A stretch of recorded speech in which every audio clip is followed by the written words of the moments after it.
الله لا خوف عليهم ولا هم يحزنون الذين آمنوا وكانوا يتقون صدق الله العظيم.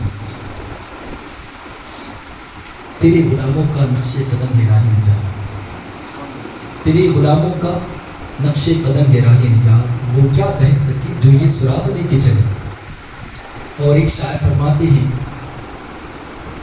جو نعت اکثر آپ سنتے ہیں کہ جب حسن تھا ان کا جلوہ انوار کا عالم کیا ہوگا، ہر کوئی فدا ہے بن دیکھے تو دیدار کا عالم کیا ہوگا.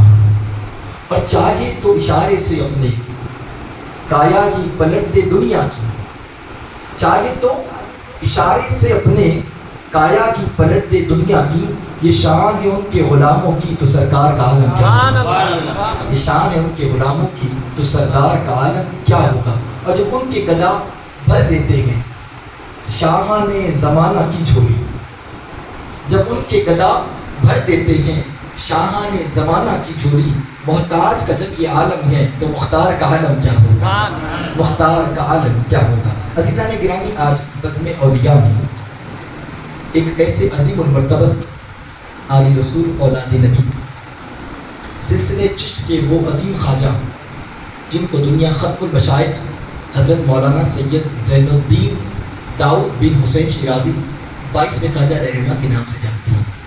خلدآباد شریف کی سرزمین پر آپ کا روضہ مقدس آستانہ موجود ہے اور مرجع خلائق بنا ہوا ہے.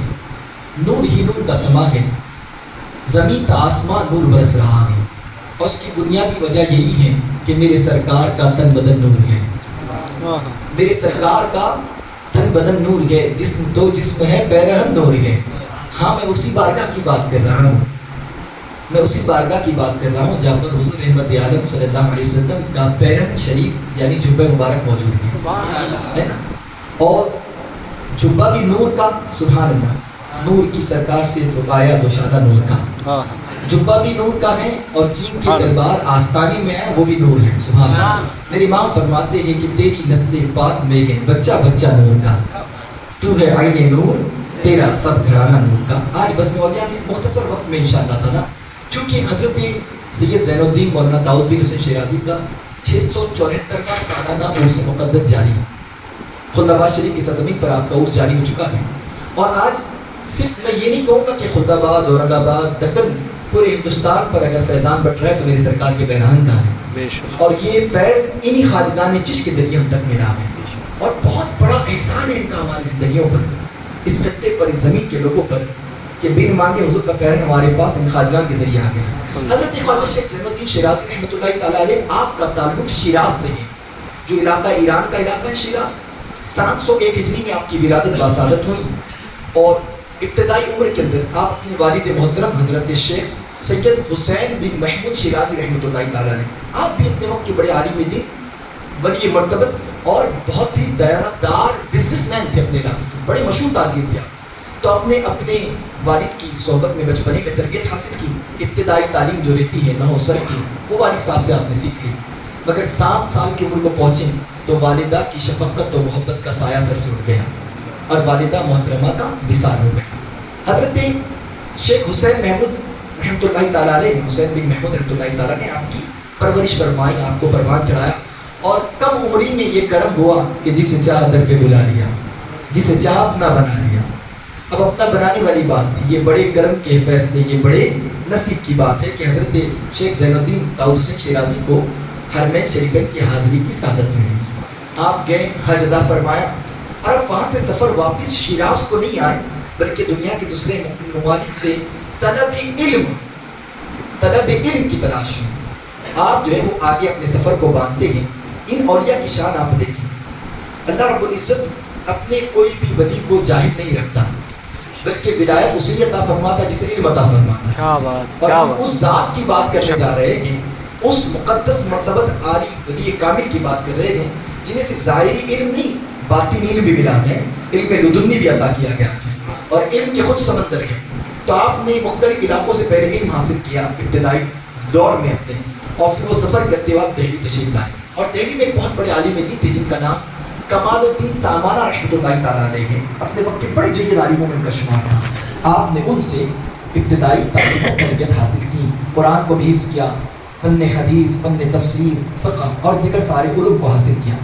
جب فیض لینا شروع کیا تو بزرگان دین کا معاملہ چرچا پہ تھا، حضرت محبوب الہی کا فیضان بھی جاری تھا، مگر جب سلطان محمد تغلق نے اپنا دارالخلافہ دہلی کو ختم کر کے دولت آباد کو بنایا اس دور میں، تو آپ بھی اس دور کے کمال الدین سامانہ اور دیگر بزرگان دین کے ساتھ آپ بھی سفر باندھا اور آپ دولت آباد آ کر تشریف فرما ہو۔ میں آپ کو اس طرف لے کے چلنا چاہتا ہوں کہ دیکھیے صوفیوں سے کیا ملتا ہے۔ لوگ سمجھتے صوفی خالی بزرگ کے اللہ والے، تسبیح ان کے پاس جانماز ہے، گدڑی نشین ہے اور اللہ والے بال بکھرے ہیں، بس اس طریقے سے نہیں۔ ان کا بڑا اعلیٰ مرتبہ ہوتا ہے، بڑے اعلیٰ مقام پر وہ ہوتے ہیں، اور ہمارے علماء بھی فرماتے ہیں جہاں علم تھک کر بیٹھ جاتا ہے ولی کی ولایت وہاں سے شروع ہوتی ہے۔ وہ اولیاء کا معاملہ ہے، تو نے پی کتابوں سے، میں نے پی نگاہوں سے، فرق ہے اتنا ساقی تیرے میرے پینے میں، یہ فرق ہوتا ہے نا۔ اور پھر ولیوں کی شان کیا ہوتی ہے؟ جو چیز کسب سے نہیں حاصل ہوتی، محنت سے نہیں حاصل ہوتی، وہ ولی کی نگاہ سے کام ہو جاتا ہے۔ اسی لیے تو شعر ہم سنتے ہیں، نگاہ ولی میں وہ تاثیر دیکھی، بدلتی ہزاروں کی تقدیر دیکھی۔ آپ بدلنے والی تھی تقدیر سید داؤد کی، کیونکہ ابھی آپ کا نام زین الدین نہیں، آپ کا نام 22ویں خواجہ نہیں، سید داؤد اصل نام آپ کا، ولادت کا نام وہی ہے، پیدائشی نام سید داؤد کی تقدیر بدلنے والی تھی۔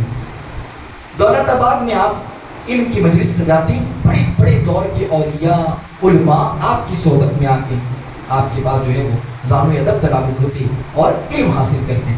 تو حضرت خواجہ شیخ اسد الاولیاء والعارفین شیخ برہان الدین غریب رحمۃ اللہ تعالیٰ علیہ کی اس وقت خلد آباد میں میشخیت کا ڈنکا بج رہا تھا۔ آپ کی ولایت اور آپ کی کرم کی جو وہ خوشبو مہک رہی تھی، آپ کی ولایت کا نور بکھرا جا رہا تھا۔ حضرت زین الدین شیرازی اس وقت تک صرف ظاہری علوم میں تھے، اس لیے دیکھیں ایک جملہ یاد رکھنا، ہمارے بزرگوں نے فرمایا علماء کی مجلس میں بیٹھیں تو زبان سنبھال کر بیٹھو، کوئی ایسا جملہ نہ نکل جائے کہ جس سے بے ادبی ہو جائے، اور اولیاء کی مجلس میں بیٹھے تو دل سنبھال کے بیٹھو، قلب سنبھال کے بیٹھو، اور بلا تحقیق ہمیں اس بات کی اجازت نہیں کہ ہم ہر کسی کو اہل دیکھ کر اپنے حکم سے فتوے لگا دیں اور اس پہ کچھ بھی حکم لگا دیں۔ آج کل یہ سسٹم ہمارے بزرگوں کی زندگی کو دیکھیں، اللہ کے حبیب کی حدیث کا مفہوم ہے کہ کچھ بندے اللہ کے ایسے ہیں کہ جن کے بال اٹے ہیں، گرد و غبار میں، کپڑے پیبند والے ہیں، حالت اتنے خستہ ہیں کہ لوگ انہیں دیکھیں تو گھن کریں، مگر اللہ اکبر وہ ایسی شان والے ہیں کہ اگر وہ قسم کھا لے کسی بات پر اڑ جائے تو اللہ ان کی قسم کو پورا فرما دے گا۔ اسی لیے تو شاعر نے کہا نا کہ چاہے تو اشارے سے اپنے کایا ہی پلٹ دے دنیا کی، یہ شان ہے ان کے غلاموں کی تو سردار کا عالم کیا ہوگا۔ تو حضرت سیدنا زین الدین شیرازی رحمۃ اللہ تعالیٰ نے بھی ظاہری علوم کے اندر ہیں۔ کون سے علوم میں؟ ظاہری علوم میں آپ ہیں، اور آپ کے پاس لوگ شاگرد آتے۔ تو حضرت سلطان العارفین اسد الاولیاء والعارفین حضرت خواجہ شیخ برہان الدین غریب کے ایک شاگرد خلد آباد، اس وقت نام خلد آباد نہیں تھا، روضہ آباد تھا، وہاں سے علم حاصل کرنے کے لیے دولت آباد میں حضرت زین الدین شیرازی کے پاس آتے۔ وہ کون سا علم؟ ظاہری علم، جو مدارس و مکاتبوں کے اندر سکھایا جاتا ہے، ابتدائی علم جو جب آپ سیکھنے آتے ہیں۔ تو ایک دن آپ کے مرید ہیں، روایت میں دوسرے مرید کا بھی تذکرہ ملتا ہے، اور ایک روایت میں رکن الدین کاشانی علیہ رحمہ کا نام آتا ہے کہ وہ رکن الدین کاشانی تھی، کہ جب آپ حضرت برہان الدین غریب کی آستانے میں بیٹھتے تو برہان الدین غریب کے دربار میں سما بجتا تھا، سما ہوتا ہے، محفل سما جانتے ہیں نا، اسے قوالی کہتے ہیں۔ آج لوگ سما سے اعتراض کرتے ہیں، بالکل کرنی چاہیے اگر وہ خلاف شرع طریقے سے ہو، مگر حضرت زین الدین شیرازی اس دور میں سما کے تعلق سے اعتراض کرتے تھے کہ یہ کیا سما وغیرہ ہوتا ہے، اور وہ بابا برہان الدین غریب کے حوالے سے کہتے تھے ایک پیر بیٹھا ہے اور وہ قوالیاں کرتے، سما کرتے، لوگ آتے ہیں، اور یہ کیا بات ہے؟ آپ تھوڑا سا ان پر اعتراض کرتے تھے، سما سے کنارہ کشی کرتے تھے، کچھ اعتراض کے جملے کہتے تھے۔ تو حضرت زین الدین شیرازی کے جو شاگرد تھے، رکن الدین کاشانی یا جو بھی شاگرد ہوں گے، وہ بابا برہان الدین غریب کے کون تھے؟ مرید تھے۔ ایک مرتبہ وہ محفل میں بیٹھے، سما ہوا، بابا برہان الدین کی نظر ولایت پڑی، بولے سبحان اللہ، آپ کو وجد آ گیا۔ اب مرید کو وجد آ گیا، یہ خبر پیر استاد کو پتہ چل گئی۔ اب محفل میں جب آئے علم سیکھنے کے لیے رکن الدین کاشانی، تو حضرت نے کہا کیا بات ہے، ساری شریعت ہم تمہیں سکھائے، علم ہم تمہیں سکھائے، دین ہم تمہیں سکھائے، اور تم جمع جا کے سماؤں میں وجد کرنے لگے، یہ کہاں کی شاگردی ہے؟ کیا اسی لیے تمہیں تربیت دی تھی، اسی لیے تمہیں تعلیم دی تھی کہ تم جاؤ اور محفل سماؤں میں بیٹھو اور جا کے وجد کرو؟ یہ اس دور کی سما کی بات کر رہا ہوں میں آپ کو، اور یہ تاریخ گواہ اس حوالے سے کتابوں کے تعلق سے۔ صوفیوں کا ایک طریقہ چلا ہے، دین کے کام کرنے کے الگ الگ طرز رہے ہیں، اور اس جواب چشتیہ سلسلے کا ایک طریقہ کار رہا کہ وجدانہ کیفیت تھی، پڑھنے والے بھی عامل تھے، سبحان اللہ، سما سنانے والے بھی عالم ہوا کرتے تھے، شریعت کے پابند ہوتے تھے، تقوی پرہیزگار ہوتے تھے، اور پھر وہ سما میں ادھر ادھر کی باتیں نہیں کرتے تھے بلکہ قرآن و حدیث پیش کیا کرتے تھے. بس طریقہ الگ الگ تھا. ہم خطاب کر رہے وہ سما کرتے تھے، اور اس میں پھر اسرار و رموز جو ہے وہ اللہ رب العزت کے جو نازل ہوتے تھے. تو حضرت برہان الدین غریب کے اس مرید کو جب وجد آ گیا تو کلاس لے لی. کس نے؟ حضرت زین الدین شیرازی رحمۃ اللہ تعالیٰ نے. تو وہ خاموش ہو گئے. پھر کہا اچھا بتا، فضیلت میں، علم میں، دانش مندی میں بڑا ہوں یا تیرا پیر بڑا ہے؟ یہ کہنے لگے ان کو. تو استاد کے سامنے شاگرد کھڑے، ایک طرف پیر ایک طرف استاد ہے، کدھر بے ادبی کرے؟ خاموش کھڑے ہیں. حضرت بہت جلا رہا ہے. کہا بولو، فضیلت میں، دانش مندی میں، علم میں بڑا ہوں یا تمہارا پیر بڑا ہے؟ تو کہا حضور ظاہری علوم میں آپ بڑے ہیں اور باطنی فیض و علوم میں میرے پیر خواجہ برہان الدین غریب بڑے ہیں. اب حضرت کو آگے جلا. حضرت زین الدین شیرازی رحمۃ اللہ علیہ اپنے حجرے میں گئے، ایک پرچی لے کر آئے جس پہ کچھ سوالات لکھے تھے جو علم وقت کے اتنے بڑے عالم کو بھی اس کے جواب نہیں مل رہے ہیں. شیراز سے آئے تھے، اتنا علم حاصل کیا تھا کہ لوگوں کو، علماء کو علم دیتے تھے. آپ نے کہا یہ سوال لے جا اپنے پیر کے پاس. تو کہتا نا فضیلت میں، علم میں، دانش مندی میں وہ بڑے گئے، تو یہ سوال لے کر جا اپنے پیر کے پاس اور ان سے کہہ دیں کہ اس کا جواب دے دو مجھے. میں اس کا جواب ڈھونڈ کر تلاش کا اس کا حل نکال رہا ہوں. مجھے ابھی تک کہیں تلاش نہیں ملی، حل نہیں ملا، اس کا جواب نہیں ملا. اور اس کے تلاش میں حرمین شریفین جانے والا ہوں اور مکہ معظمہ مدینہ المنورہ کے ان وقت کے جید علماء کے پاس اس کا جواب لینے جاؤں گا. 6 مہینے کا وقت دیتا ہوں تجھے، جا اور اپنے پیر کے پاس اگر اتنا علم ہے تو جواب لے کر آؤں. اب یہاں تو یہ بات تھی کہ کرامتی، سبحان اللہ، یہ معاملہ تھا. حضرت خواجہ برہان الدین غریب کے پاس وہ مرید آئے اور کہا حضور استاد نے یہ سوال بھیجے گئے اور کہا اس کا جواب لے کر آئے. حضرت نے کہا ٹھیک ہے، تاخچی سے پیپر لے کر آئے. اس پیپر لے کر آئے جو ایک تاخچے میں رکھے ہوئے تھے. آپ نے اس کو 8 طریقوں سے الگ الگ اس سوالات کے جوابات نکالے اور ان 8 پرچیوں کو بھیجا کہ اللہ یہ جا کر دے دینا. دوسرے ہی دن یعنی کچھ دن گزرے کہ وہ مرید پھر حاضر ہو گیا حضرت کی بارگاہ میں. شاگرد وہ پرچی لے کر آئے. تو کل میں نے کہا تھا نا گھٹنے، مطلب وہ دستبردار علم سے اتنا ان کا معاملہ نہیں، بڑے بڑے لوگ تھک گئے اس علم کا جواب نہیں دے سکے. کہا حضور اس کے جواب انہوں نے دے دیا. حیرت میں تھے، بڑے آپ کو سیاش کے جاتے ہوتے ہیں، شجدر رہ گئے. میں اضطراب کی کیفیت میں آ گئی. خواجہ برہان الدین غریب کی دربار میں 737 ہجری کے اندر پہنچے. آپ نے ان کے پاس دست بیعت کیا. خواجہ برہان الدین غریب کے وقت کا بڑا عالم دین سید زین الدین داؤد حسین شیرازی جا کر مرید ہوتے ہیں، سبحان اللہ، اور کہتے حضور مجھ پر کرم فرمایا. حضرت نے لطف و عنایت فرمایا، تزکیہ نفس فرمایا، تعلیمات دی. بس گفتگو کو سمیٹ لوں اور آپ کے ملفوظات کی طرف آ جاؤں. حضرت نے آپ کو کہا بیٹا زین الدین، اب دیکھو نا، سید داؤد کو کہا جو ابتدائی کتاب ہوتی ہے عالمت میں اور ابتدائی علوم کے اندر، کہا یہ مرصاد العباد کتاب پڑھو بیٹا. مرصاد العباد چھوٹا سا کتابچہ تھا، ابتدائی کلاس کا کتابچہ تھا. حضرت زین الدین شیرازی کہہ یہ تو میں پڑھ چکا ہوں، اس لیے آپ تو ٹاپ لیول کے عالم ہیں، یہ تو میں پڑھ چکا ہوں. مرصاد العباد کا بیٹا پڑھو. جب آپ پڑھیں تو کہے قسم خدا کی آج تک ایسے اسرار و رموز اس کتاب کے میں نے سمجھے ہی نہیں تھے. کیوں؟ کیونکہ اب کسی پیر کامل کی صحبت میں آ گئے. اب تک ظاہری علوم پڑھ رہے تھے، اب فیض کا دریا اولیاء ولی سے چل رہا ہے.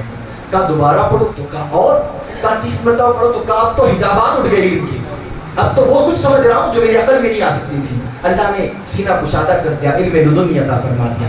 اس طرح تربیت ہوئی. بہت سارے واقعات آپ کی گزرے ہیں. حضرت سید زین الدین مولانا داؤد بن حسین شیرازی علیہ رحمہ نے حضرت خواجہ برہان الدین غریب سے بہت دن تک آپ نے صحبت میں رہے، علم اور ریاضتوں کے معاملات کو سیکھا. اور پھر اس کے بعد حضرت خواجہ برہان الدین غریب کے وصال سے پہلے حضرت خواجہ برہان الدین غریب نے آپ کو وہ خرقہ مبارک جو حضور کا پیرہن تھا وہ آپ کو عطا فرمایا، اپنی خلافت انہیں عطا فرمائی. اور حضرت خواجہ برہان الدین غریب رحمۃ اللہ تعالیٰ علیہ کا جب وصال ہوا تو تیسرے دن آپ کو سجادگی دی گئی کہ خواجہ برہان الدین غریب کے آپ خلیفہ ہیں، اور وہ سارے تبرکات آپ کو دیے گئے. اس طریقے سے حضرت سید زین الدین مولانا داؤد بن حسین شیرازی رحمۃ اللہ تعالیٰ علیہ خود آباد میں آپ نے رہے، بہت سارا علم حاصل کیا. آپ نے لوگوں کو بیعت کی، گمراہ لوگوں کو ہدایت کی طرف گامزن کیا، کئی کافروں کو اسلام قبول کروایا. ارے گلگلا تھا، مگر جب ایک وقت یہ آیا کہ بادشاہ نے پھر سے کہا کہ اب دہلی واپس چلو، پوری رعایا کو کہا، علماء کو کہا واپس دہلی کی طرف چلنا ہے، دولت آباد چھوڑ دیں. تو آپ مجبوراً آپ کو دولت آباد چھوڑنا پڑا. پھر بھی آپ دہلی گئے. حضرت نصیر الدین محمود چراغ دہلوی سے آپ نے فیض یافتہ ہوئے. آپ نے ان کو نظام الدین اولیاء کے تبرکات دیے. 3 2 مہینے تک آپ نظام الدین اولیاء کے حجرے میں رہے، صرف نمازوں کے لیے وقت نکلتے، ضروریہ اوقات کے لیے نکلتے، وہاں پر آپ نے کلام اللہ پڑھی. اس کے بعد آپ پاک پٹن گئے، بابا فرید الدین گنجی شکر، وہاں 3 دن تک رہے، 12 قرآن وہاں ختم فرمائے. وہاں پاک پٹن میں بابا فرید الدین گنجی شکر کے پوتے نے جو 100 سال کے زیادہ ان کی عمر تھی، انہوں نے آپ کی جو استقبال کیا، آپ کو بابا فرید الدین گنجی شکر کے تبرکات دیے. پھر آپ وہاں سے اجمیر معلیٰ آئے، غریب نواز کے حجرے میں 2 دن تک رہے، وہاں فیض باٹا اور پھر خلد آباد میں آئے. اس طریقے سے جو ہے آپ تقریباً خلد آباد میں آ کے آپ نے دین و سنت کی جو ہے وہ کام کو مکمل فرمایا. عزیزان گرامی، بس میں آخری کچھ ملفوظات حضرت کی وہ آپ کے سامنے پیش کرنا چاہتا ہوں. آپ فرماتے ہیں اپنے ملفوظات کے اندر کہ دین کے کاموں میں اپنے سے بہتر انسان کی پیروی کرنی چاہیے. آپ نے تعلیمات پیش کی ہیں، اس میں فرماتے کہ دین کے کاموں میں اپنے سے بہتر انسان کی پیروی کرنی چاہیے. یہ ظاہر ہے کہ دنیا کے معاملات میں اپنے سے کم تر کی پیروی کرنی چاہیے. دیکھو نا، مالدار کو دنیا میں دیکھیں گے نا تو آپ کو خبر ہو، یار میں غریب ہوں، میرے حالات ایسے، میرے ساتھی کیوں ایسا ہے.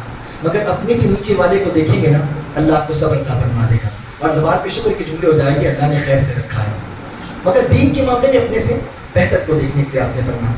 آپ فرماتے ہیں کہ نصیحت اشاروں میں کرنی چاہیے. بڑا پیارا نقطہ ہے، نصیحت اشاروں میں کرنی چاہیے. کوئی قصہ بیان کر کے، کوئی مثال دے کر، کسی میں کچھ عیب ہے نا بھی، اگر کوئی برائی ہے بھی تو اس کی نصیحت سرعام مت کرو. آپ فرماتے ہیں کوئی قصے کے ذریعے، کوئی مثال دے کر اس کو بیان کر دو جو کسی کی حسب حال ہو. اگر کھل کر کہے گا تو یہ دشمنی ہوگی. اب بھائی محفل میں کسی کو نصیحت کر دوں تو اس کے دل میں میری محبت پیدا ہوگی کیا؟ نہیں، دشمنی ہوگی. کہاں نصیحت نہیں، اس کے لیے ایک نصیحت ہوتی ہے، ایک فضیحت. کیا ہوتی ہے؟ ایک نصیحت اور ایک فضیحت، اور ایک خصومت ہوتی ہے. تیسری چیز کیا فرمایا؟ خصومت. بڑا پیارا نقطہ ہے. کہتے جو کچھ تنہائی میں کہا جائے وہ نصیحت ہے. اب بھائی میرا اکیلے میں مجھے آ کر بولا جائے کہ پورے شہر کو جا کر بولا جائے؟ کسے بتایا جائے؟ بزرگوں کی تعلیم پر عمل کریں گے انشاءاللہ. تو کس کا ہے اس کو بتائیں گے، پورے شہر کو جا کر نہیں سنائیں. تو کہاں جو کچھ تنہائی میں کہا جائے وہ نصیحت ہے، اور جو سب کے سامنے کہی جائے وہ فضیحت ہے. کیا ہے وہ؟ فضیحت ہے. اور جو کھلا کہا جائے وہ خصومت ہے. اس طریقے سے آپ نے فرمایا. عزیزان گرامی، آپ فرماتے ہیں اپنے ان سے کہ عالم بنو. کیا بیان فرمایا؟ عالم بنو. بزرگان دین کے درباروں کو زبردستی بدنام کر دیا گیا کہ یہاں پر یہ چیز ہوتی، خرافات ہوتی. نہیں، یہ وقت میں بہت بڑے عالم دین تھے. آپ فرماتے ہیں عالم بنو یا طالب علم بنو. عالم بنو یا طالب علم بنو، یا علم کی مجلس میں بیٹھنے والے بن جاؤ، یا علماء سے محبت کرنے والے بن جاؤ. 5 میں نہ بنو. آپ فرماتے 5 میں نہ بنو. اس کے بعد آپ نے فرمایا جو قناعت کو ترک کرے، جو قناعت کو ترک کر دیتا ہے، حرص میں مبتلا ہو جاتا ہے اور شیطان اس کو گوپن کا پتھر بنا دیتا ہے. اور کچھ ملفوظات میں لے لوں اور پھر اپنی گفتگو کو سمیٹ لوں. آپ فرماتے ہیں کہ صوفی کا غم مسلح سے تجاوز نہیں کرتا. اور فرمایا اس اعتبار سے بھی کہ عمل بے ریا ہونا چاہیے. ایسا ہونا چاہیے بے ریا.